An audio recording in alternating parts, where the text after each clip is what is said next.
Hey, Dr. Roger Butner here.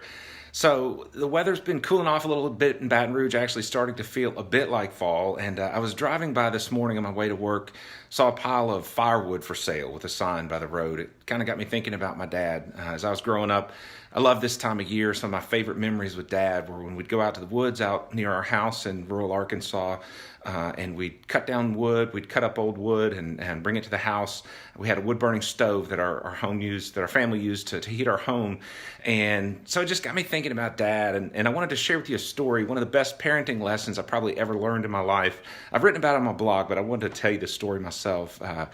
That my dad taught me, although I don't know that he was trying to teach me a lesson. He was just trying to be a good dad. So I was in maybe 8th or ninth grade, maybe a little bit younger than that. And I had just gotten a pair of sweet Reebok high tops. This is back in the mid to late 80s.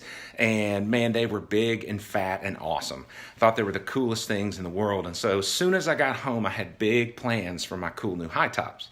So I stopped at the store. I guess my mom let me buy them while I was getting the shoes, and I had got these special shoelaces to trick these things out and make them look really sharp. So pulled out the stock laces that came in the shoes and loaded them up with a grid pattern of fluorescent orange and fluorescent purple laces. Big, fat, wide laces in a grid pattern. I think about it now, I wish, like anything, I had a picture of these shoes. They must have been the worst looking things my dad had ever seen. So I fix them up in my room, and I'm all excited, I'm all proud. I can't wait to show them off to my dad. So I walk down the hall from my room to my mom and dad's room, and I come in there, and Dad was sitting down in the bedroom, and I said, "Dad, check out my shoes. Look what I did. How cool is this?" And I'll never forget my dad. He kind of looked down. He looked at me.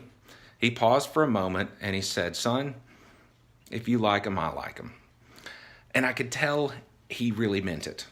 Now, I think back now, and I realize he must have been using tremendous self-restraint, because I'm sure what he probably wanted to say is, "That's the stupidest thing I've ever seen in my life. What are you thinking? Please don't wear those in public."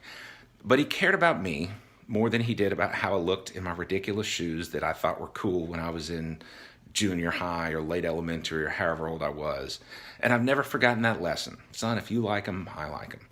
And I wanted to share that message and that lesson with you today, because as parents, there are going to be times where our kids, whatever age they are, they're into things that just rub us the wrong way, whether it's their video game, whether it's their fashion sense, their activities they're into, whatever it may be, their music, and we just really can't stand it. Maybe it's their favorite YouTuber or whatever it might be.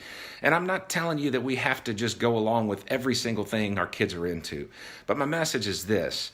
You know, just like my dad taught me on that day, that afternoon when I walked back there and showed him my ridiculous looking shoes, if we can have that attitude with our kids about the things that don't really matter, they're really just style choices, preferences, entertainment choices. They're not heart issues. They're just what the kid's into at the moment.